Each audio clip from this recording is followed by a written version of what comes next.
Well, it's a real pleasure today to have with us the Kellogg Chair in Information Technology at the Kellogg School, Northwestern University, Shane Greenstein.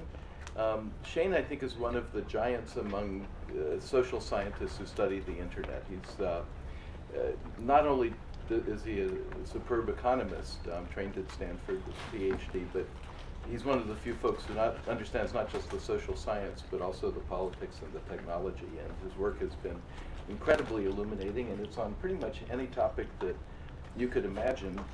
Some of his recent articles cover such topics as health information technology, mobile computing, open source software, the economics of agglomeration, industrial concentration in the internet business, intellectual property, and even bias in Wikipedia.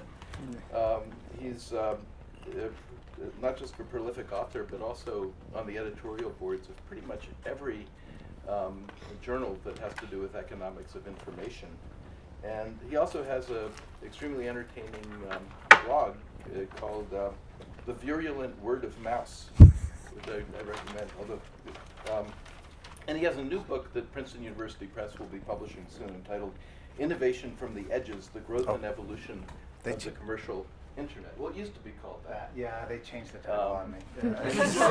And we get a preview of it today, so very excited to. Well, thank you. Goodness, that was embarrassing. But thank you for having me. A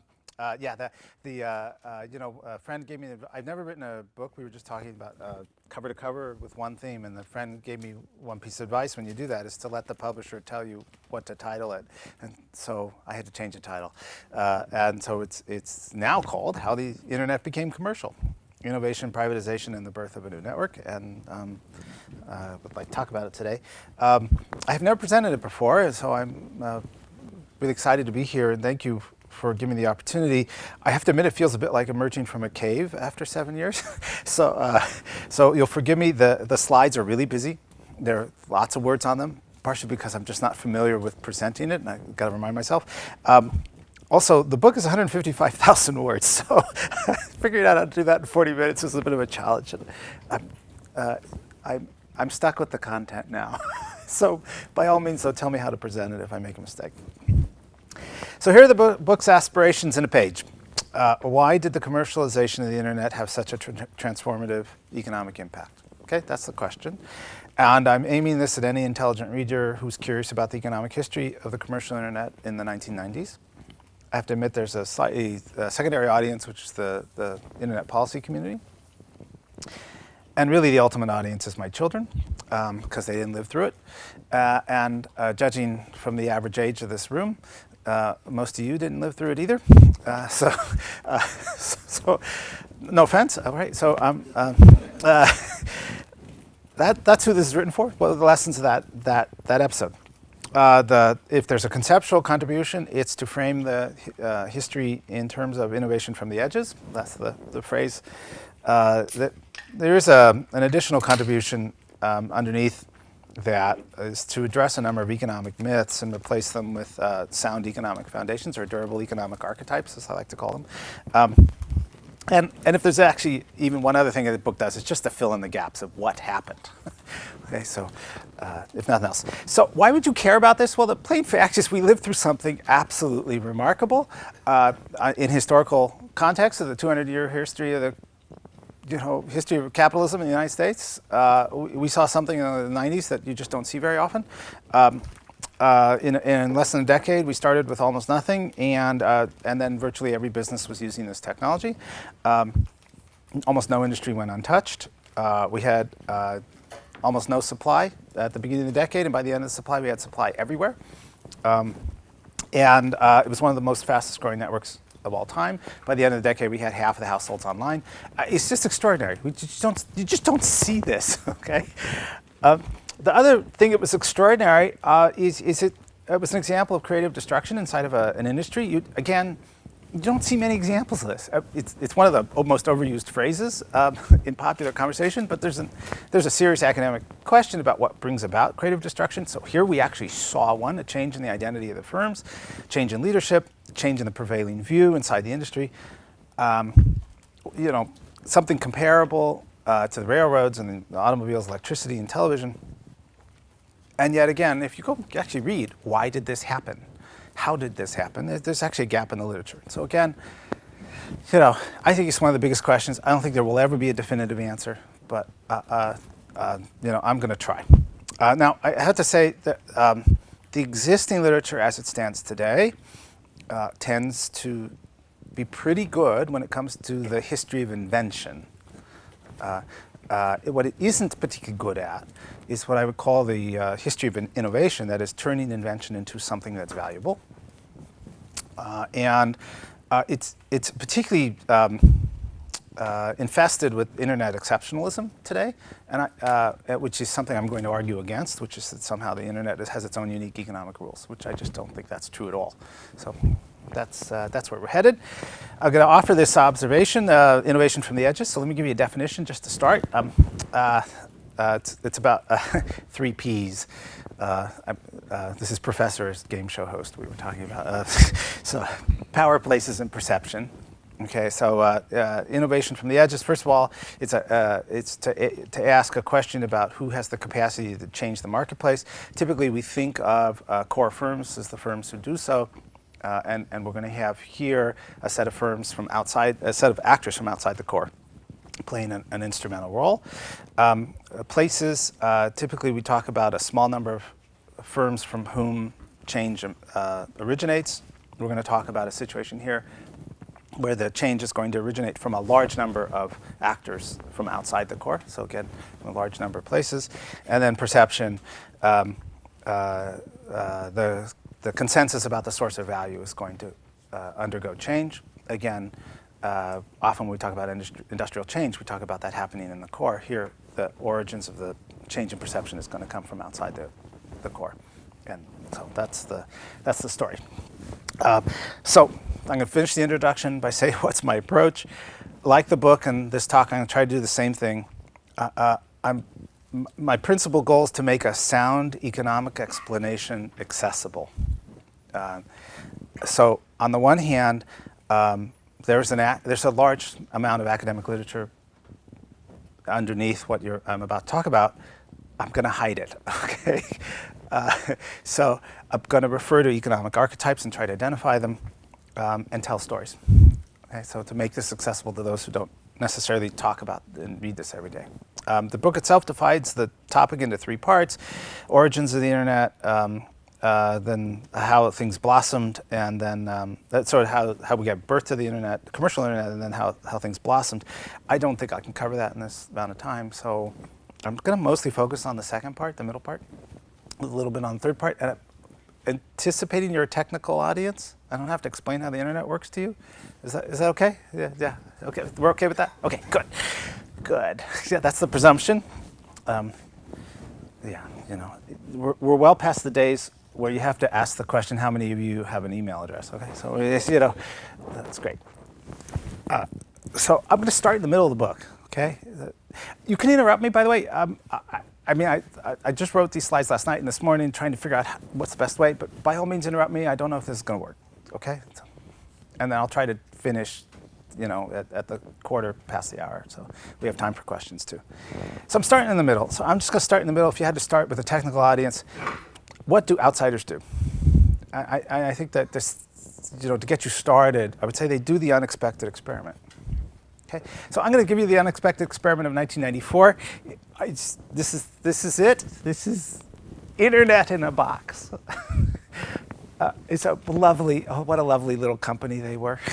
Okay, so internet in a box. You can see the whole thing right there. What did they do? They took a CD, they put a browser on it, they stuck it in a box that made it look like packaged software, even though it's really not packaged software, and automated the process of going online for you. They made it very friendly. Not much technical involved in this. This is all about packaging and distribution. And they got several 100,000 users. Okay? So they got several 100,000 users, and they made a fair amount of money and exited pretty well. They were able to sell to CompuServe. You might look at this and say, what in the world? But this is what markets do. Markets are very good at exploring combinations of things that users value, combinations of distribution and pricing to meet user needs, and typically to do it in ways that you can't learn in a lab. So I'll keep coming back to this. If you could have run an experiment with everybody in their white coats inside the laboratory to learn that this was going to work, you had to have done that, because that's pretty cheap.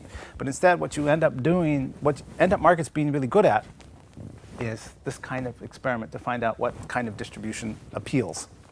The other thing that's going to happen a lot in this example is we're going to see a lot of experimentation done by specialists. That is to say, they're not Renaissance firms. They don't know how the whole internet works, nor do they have to know. They know their little piece and they work on it. That's pretty key, because that enables a lot of experimentation of a form that's pretty important in the commercialization of the internet. I'm going to give you another example. This is from 1995. This is Hotmail. Any of you ever use Hotmail? This is a couple of you. Okay, so Hotmail's another cute example. Okay, so the two entrepreneurs, the two entrepreneurs had what they figured out how to do is web-based email. Okay, so you've got to take yourself back 20 years and recognize that that was innovative at the time. They were paranoid as all could be, because technically, frankly, it wasn't a big deal. But they were the first ones to have figured out that you could do browser-based email. That is to say, not download software onto your PC before you used email. That's the principal thing they've done, okay?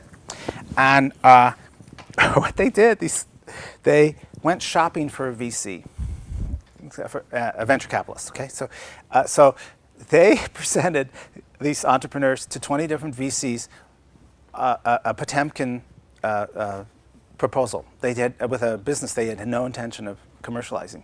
They were testing the VCs to see what kind of question they asked. Okay, look, that's really paranoid, but that's what they were doing. And they eventually got to Draper Fisher Jurvetson and they liked Steve Jurvetson and the way he was asking questions. So then they said, okay, well, we have another business. And then they proposed it. And in the midst of proposing it, Tim Draper turns to them and suggests what becomes a very important innovation. That is putting a footer at the bottom of the email with a hot link back to Hotmail. You all know what this is, right? Otherwise known as viral marketing. Okay, and where the user does the distribution for the company. Okay, the act of use ends up distributing the product and advertising it. And this story is well known. I just happened to be the first person to ever interview Tim Draper and ask him, where did you get this idea? And I was expecting something really sophisticated. And Tim is a really down-to-earth, even though he's worth quite a lot of money, he's a really down-to-earth guy, and he was very straightforward. He got it from Tupperware. You all remember Tupperware? Tupperware parties. Your friends have friends. And Tim Draper's sitting there, and he has these email people in front of him, and he thinks, how can we distribute this and let them do it for me in a really cheap way? Now, two things are invented. One is Hotmail. The other thing that's invented is viral marketing. And that is used widely throughout the commercial internet. And it's just another example, broadly, of a specialist. They don't have to know about how the old internet works. They just have to know their own piece. Okay, so that's just the start. I'm starting like in the middle. Now, you might reasonably say, okay, well, where did that come from?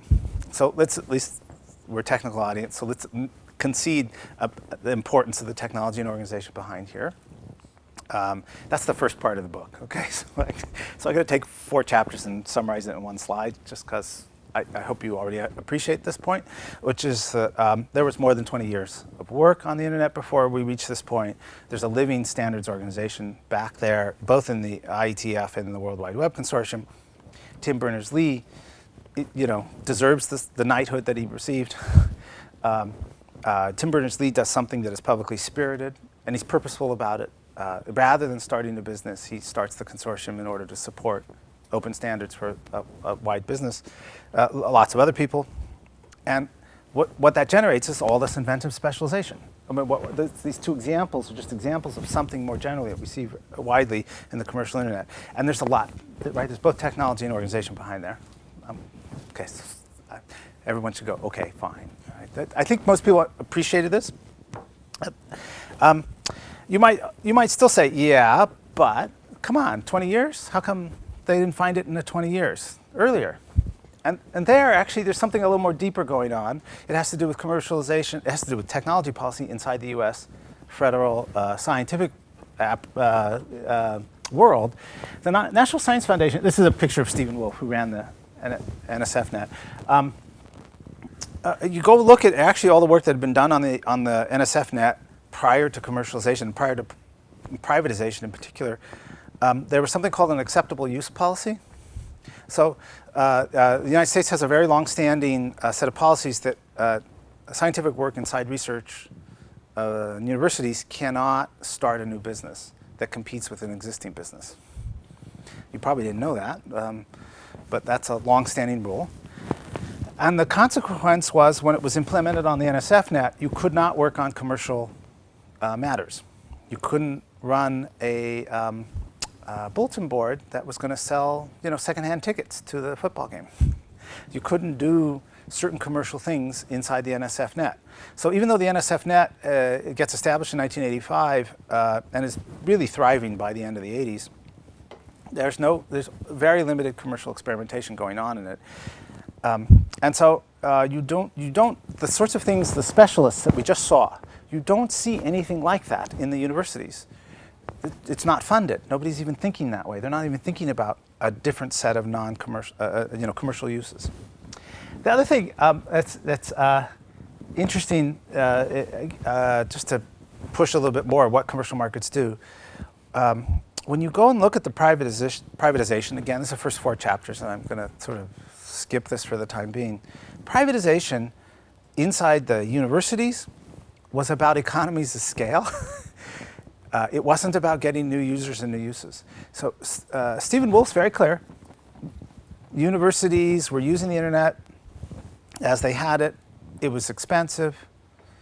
As far as he could see, the engineers didn't have any special knowledge. Any private industry could do this too. And wouldn't it be great if you could share it with private users? Because then you get economies of scale. You'd get a bigger internet. And that's what they were trying to do. They were not focused on new users, and they had little experience. They did not plan really for what we got, which was the inter-carrier business and new apps. They just in fact, they didn't see it coming, and so another reason why the specialists, in some sense, were surprised was the planners themselves didn't see it. Okay, so if you're young enough, I'm going to do one more. Surely the insider saw it coming. Ed Felton's not here today. I'm glad he probably doesn't want to relive this. No, the insiders did not see it coming. Even Bill Gates, the best CEO of his generation, did not see it coming. And most of you have heard of Bill Gates? Okay, that's good. Oh, he's the guy trying to end world hunger, right? Yeah, he used to be a software CEO. It ran the probably most efficient software organization in the world at the time. Okay, so, in May 1995, he publishes this memo called the Internet Tidal Wave. This is Exhibit 20 from the federal case. It's nice, when you can get your exhibits from a public source. That's written in May after a night of surfing in April, where Bill changes his mind. Now, what you don't typically hear about, the Internet Tidal Wave has a certain popular, there's actually a backstory here. The backstory involves Ben Slivka, who I'm putting up here, inside Microsoft. He had spent 6 months studying the internet as it existed at the time, had a 20-page memo that he had written, and Bill was working off the 20-page memo. His memo, which is 8 pages, single space, is very impressive, don't get me wrong. What you see inside Slivka's memo and what you see inside Gates is learning what many others in Silicon Valley had already perceived. But he was learning it just a little later. That's, again, going to come back to one of these interesting questions. What do markets do for us? They give us these functional prototypes that others learned from. And I want to give a sort of broader remark about this. Is there anything sort of broader lesson in that experience? So Microsoft's a really interesting example for illustrating one of the core points of the book. So there's this anachronism people often do is, oh, didn't they see it coming? I wanted to deal with that. Another one is, this organization, it's a dinosaur. That's just not true. This organization was it was well organized for the purpose for which it was organized. That doesn't mean it was organized for every purpose. It's just for the thing it was trying to do. And sort of to summarize it, the leading firms have their strengths. And in particular, big leading firms are really good at redirecting resources for a very big push that requires a lot of planning, using existing distribution channels and a loyal workforce at a large scale, using existing lines of authority. Microsoft was very good at that. And really, what did they do? We still live with it, the descendants today. Does everybody recognize this? And let's give them their due. Right? It's the most profitable product introduction in the computing industry ever. Okay? So that's just, what do leading firms not do well? Leading firms are not omniscient. They don't see the future perfectly. And I already gave you an example. Bill embodies that notion of a lack of omniscience. There's another thing leading firms don't do that's very important for this example. They won't cannibalize themselves. No leading firm ever plans to cannibalize itself. That's just, why would you? And so the consequence is they will tend to misperceive options that are inconsistent with their existing business. So in particular, that's also what we see here. And so though Mosaic is showing up, the browser is showing up, it is dismissed as not profitable and it's as inconsistent with the existing Microsoft business. And that how we got to the Gates moment is actually coming from this trade-off. They both make an extraordinarily profitable piece of software at the very same time that they're missing or misperceiving the next thing. Okay, so that's. So I'm going to keep going. So now I'm going to go back to the market level and ask, what else do outsiders do? Are we okay? Cool so far? I'm sort of just rambling on. We're okay. All right. So now I'm going to take one of the myths of the internet, which I just absolutely love, which is something starts in 1995 and gets labeled as a gold rush. Okay, so you all know what gold rushes are? How many of you have ever been to Sutter's Mill? I put a picture of it up there. Any of you ever been to Sutter's Mill? We're on the East Coast. You have no idea what Sutter's Mill is. Where is Sutter's Mill? There's a Sutter's Mill up the road. Oh, Sutter's. Okay, so Sutter's Mill is. Oh boy. Okay, so Sutter's Mill is where gold is discovered on what we today call the South Fork of the American River, up in the Sierra Mountains in 1848. Okay, so the gold rush of California starts here, and let me just be very clear what a gold rush actually is. Okay, so the gold rush of California starts the following way. If you look at the Sierra Mountains, hundreds of millions of years ago, you have layers that were put underneath the Earth. Then you have plate tectonics. One plate comes underneath the other and lifts the other plate up.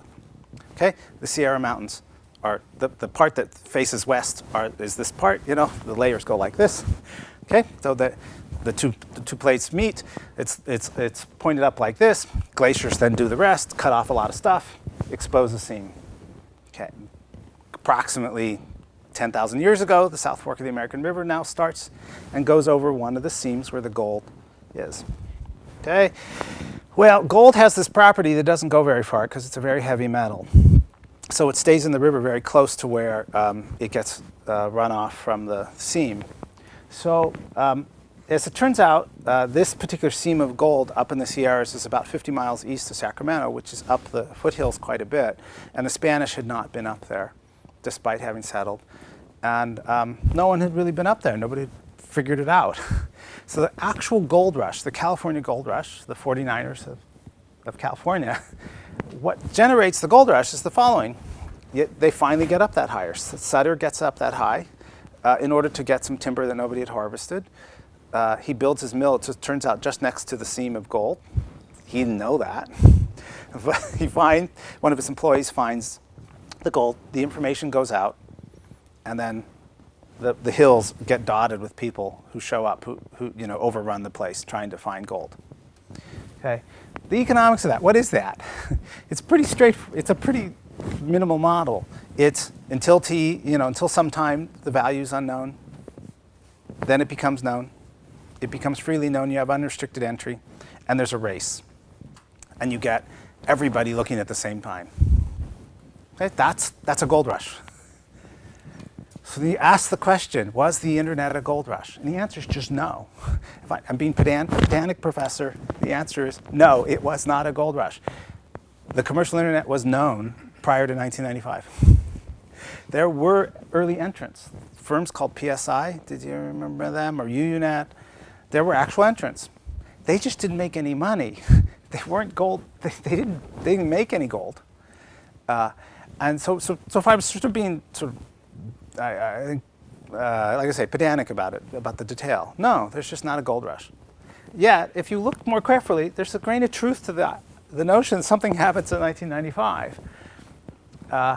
I sort of pulled out some data communications internet content. This is from amount of money going to startups. And the graph sort of speaks for itself. There are actually two characteristics to the graph, and this frames the right question about what innovation from the edges does. Something begins in 95, and then there's this. Then something peaks. So there's sort of two questions, actually two distinct questions when you look at the historical experience. Something does start in 1995. It is akin to a gold rush. It appears to look like that. And then there's something else, which is it sustains. Whatever it starts, something else sustains it. And there's actually two questions. So you might reasonably ask, well, what started it? Did outsiders have something to do with that?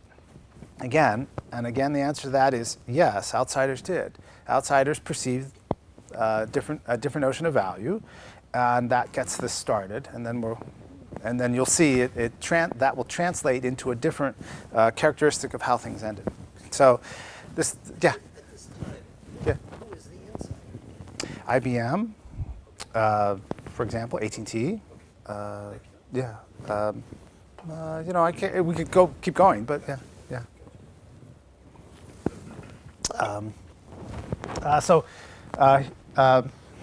I like this quote. Again, I'm aiming this at someone who didn't live through it.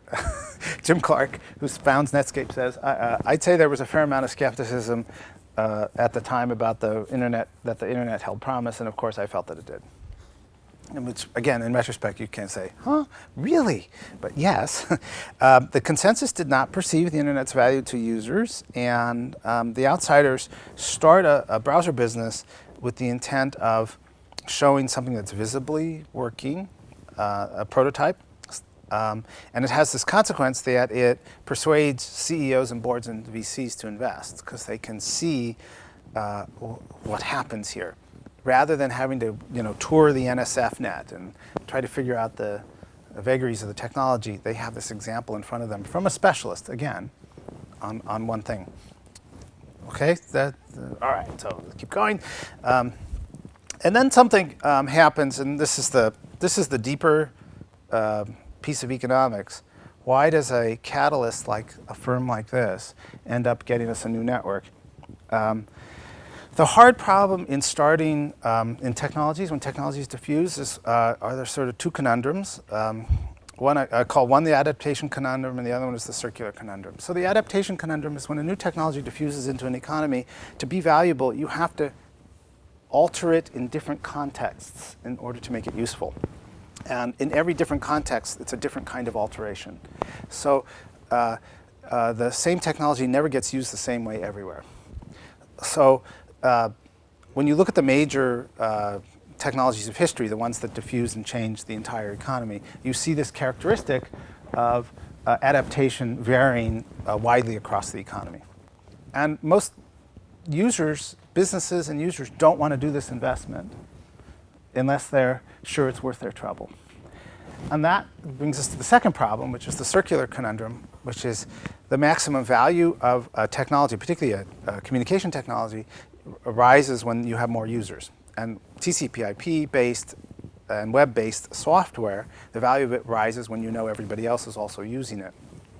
So you have a circular problem, which is that, again, as an investor, you don't want to make the investment unless you know everybody else is going to make the investment. As a user, you don't want to adopt unless you know other users are going to adopt and other businesses are going to adopt. And so the natural equilibrium in such a situation is for everyone to sit on the fence. What did we have here? We had our catalyst coming from our outsiders in a very visible way. And that breaks the fence sitting on the circular conundrum. And almost everyone sees Netscape at the same moment, has the same reaction, and is informed in the same way. And so you start getting that first level of investment. And then finally, we get our last piece of outsiders. Who does the first investments? It's internet service providers, ISPs. I'm just going to show you a couple graphs. So this is a picture of the internet service provider industry in 1996. Paul knows the joke. The jokes, but I'll get to it in a moment. So this is something Tom Downs and I did in September of '96. So we took all the phone numbers you could call in the United States to get commercial internet access. There were about 12,000 at that point, and then mapped them into the counties. Okay, so and you may not know U.S. geography off the top of your head, but you can see more or less what's happening here. Any place where there is dense population, you were getting an ISP. So here, here's the Eastern Seaboard. Here's where my grandparents were at the time. Okay, here's Chicago. Here's the West Coast. And no, you did not have ISPs in the desert. It's just that the counties are big. Okay, that's just an artifact of that. And Washington and Portland and Salt Lake City and Denver, et cetera. Okay, so that's what's going on. And my favorite quote about this map comes from Zvi Grilikis. There's a picture of here who's well known for his work on the deployment of hybrid corn in the United States. And Zvi's reaction to this map was that a good predictor of not finding an ISP is the presence of a lot of hybrid corn seed. So Zvi, yeah. Is there any connection in your date, the 1995 date, with the 1984 consent decree that the AT&T signed? Yes. Could it have been moved sooner, or was it actually preponed because of that?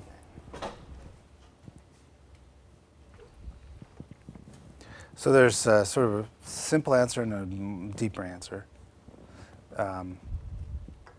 So the simple answer is the 1984 consent decree with AT&T, in fact, Chapter 2 leads with it, plays two roles. The first role is it decentralizes the capabilities for communications by having 7 baby bells and then the AT&T.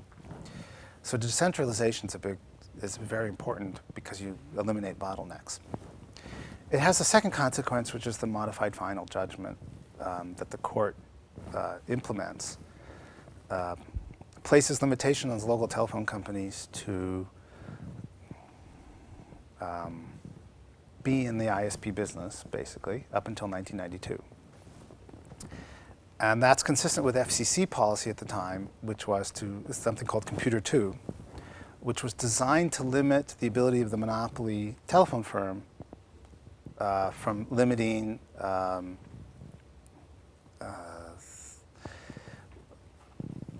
competitive markets in the complement. So anything that was using information technology at the time. So ISPs, these ISPs at the time, this is sort of the deeper explanation, were protected under Computer 2. And their interaction with the local telephone company were rather routine by this moment, because that had been worked out over many years in the 80s.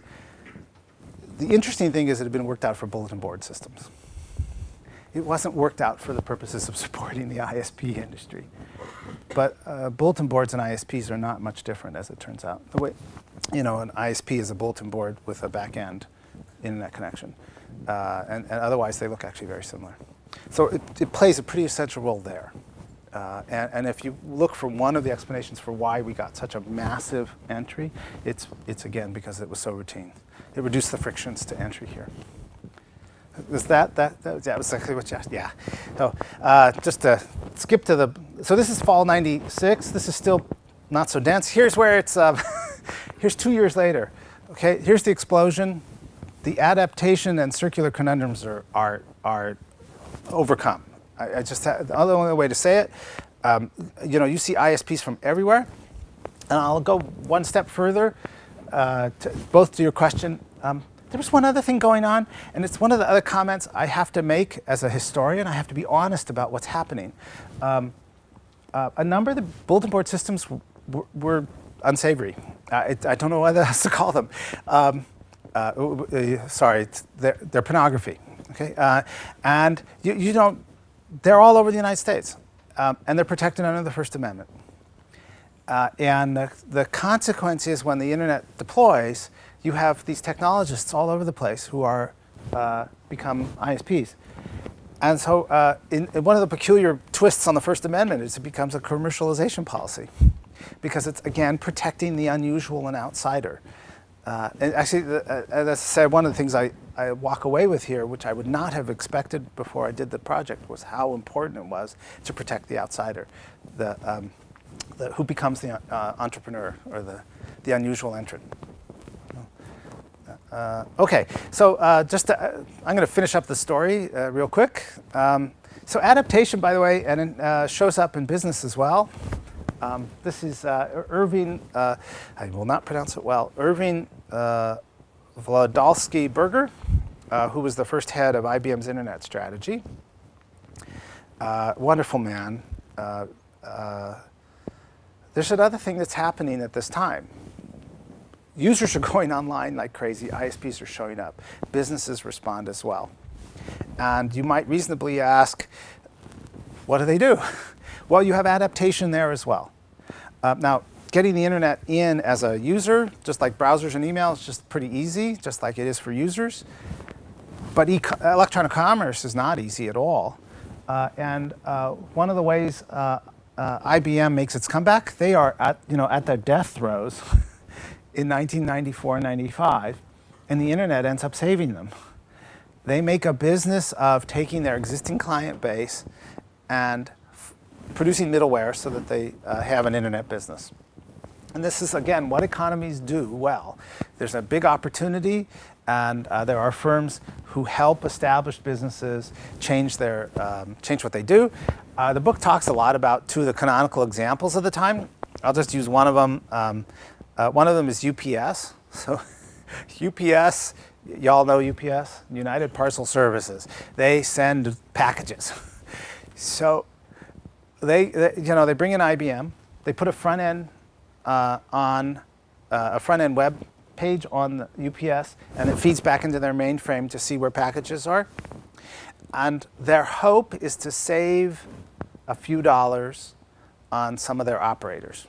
Okay, so you may not have known this. One of the big expenses at UPS is people call in all the time to find out what happened to their package. Okay, so they thought, maybe they could replace a few operators with a web page. That was kind of what they were hoping for. What did they get? Y'all know this? You can do it today. You can plug in all the time. You put in your package number and you find out where your package is. So it turns out people are obsessed with this. People will put in their package number all the time. And it was just great. UPS, they had this service. You can find out where your package is if it's in the middle of something. And users just thought it was fabulous. It was known as the transparent company. You make your operations a little more transparent to your user base. That became a model for lots of firms. I see, it's technically very simple, but that's just to give you an example. Was it a model for the post office? No. Well, the post office is not a commercial firm. The post office has a very different set of incentives. It also has a different set of missions, by the way. It has to cover everyone. Well, they tell you 2 days later, after Yeah. your package is delivered. Yeah. Okay, so let me finish up. Why else? If it wasn't a gold rush at the end, what was it? So the way to understand it, it was a virtuous cycle. So you had multiple actors in the economy, each taking action in anticipation of the other one, each investing. And as each one invests, it raises the value to the other of investing. And you get this self-reinforcing virtuous cycle across the entire U.S. economy. And if you want to understand a little bit about what was happening in 1998, 99, and why we got the boom, that's partially the answer. Even the most reluctant investors start getting into this. Firms who had thought they never had to have anything to do with technology make investments because they see everybody going online. Okay, that's the story. I can connect this to one last thing, which is the crash. If that's the way you get your economic growth, it's inevitable you're going to have a crash. It's inevitable. One of those it's an uncoordinated virtuous cycle. One of those participants is going to anticipate that it's going to continue and invest in advance. That's, impatiently, and somebody's going to get that wrong, and that is partially what happened. The book has a lot of fun talking about this because these are great stories. WebVan is one of my favorite examples. Were you alive when WebVan was here? Yeah. They burned through $1 billion, and it was doing a style of investment that was very impatient and incautious, is what I would call it. It violates all the norms of the way you should be doing exploration inside of a firm. You do a test case in one city, you figure out, you get the bugs out, and then you go to another city. That's not the way they did it, and they burned through a lot of money, and that's a byproduct of the era that we're watching, where the entrepreneurial sector ends up anticipating too far, and is too impatient. So again, I talk a lot about why we get the crash. One of my favorite issues in talking about it is what I would call the fallacy of the last snowflake. So in the popular world, there's an enormous conversation about what happened on April 12th, the day before the stock market had its first decline, as if events on April 1st, 12th, or whatever date it was that, or it was March 20th actually, were the key events, the key cause of the crash. And like I say, this is the equivalent of asking, how did the last snowflake cause the avalanche? If you want to understand an avalanche, you don't just ask about the last snowflake. You ask about the conditions of the topography of the mountain, everything that happened over the last couple months, the conditions of the snow, what the weather's been like over time. Right? An avalanche is a result of a large set of events together that accumulate. And the crash itself was as well. It was the result of lots of different causes. And the thing that triggers it is 1999. 2000. Yeah, spring of 2000. Yeah. So we can talk about it at length if we want during questions, but I'll skip that, and I'll skip these two and just go to the big lessons. How's that? So big lessons. So how the commercial internet transformed the economy. This is the story. The story is it's about privatization in the search of scale economies, getting us to new users and new uses, and the adaptation and circular conundrums being overcome. There's implications for government policy. There's a lot here. As I said, that is one of my secondary goals. Things that protect the entrepreneur turn out to have this value. Things that deconcentrate decision-making have a lot of value in this world. And a number of policies that facilitate migration from low value to high value, which I didn't really get into, but if you want to, I can talk about it. And let me do the last one. The last thing that the book ends with is the following observation, and this is the one, if I have something to contribute to economics, it's this. Standard economics talks about the benefit of competition rising through lower prices. You get more suppliers, you get lower prices, better costs. Yeah, that happens here, and ISPs get their costs down to $20 a month. Okay, so that does happen here. I'm not disputing that. But if I have to look at the 10-year history of what happens here, competition competition's primary benefit is more variety, more experimentation. And more variety has this benefit in that it overcomes misunderstandings and misperceptions about value. It allows for experiments that overtake one firm's commitment to misperception about value. And then if you look at it that way, you recognize there are these interesting trade-offs between uniformity and variety. Standards play a very important role in fostering specialization, but standards are the reduction of variety, almost by definition. And so I want to highlight that as a very interesting trade-off to think through. The other thing that variety does is it allows for better benchmarking, but that's usually not the way we talk about benchmarking. You know, you get one firm benchmarked against another. We don't usually talk about competition that way. In policy, certainly not. And again, I want to argue when thinking about technology policy, in particular, that's an important element of what we observed here. And if I have to say in what sense was the internet exceptional, this is also the sense in which it was exceptional.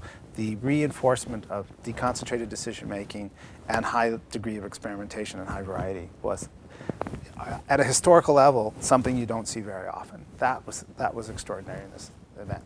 So, I've been a little over the time I wanted, but there we go. All right, thanks. Thank you.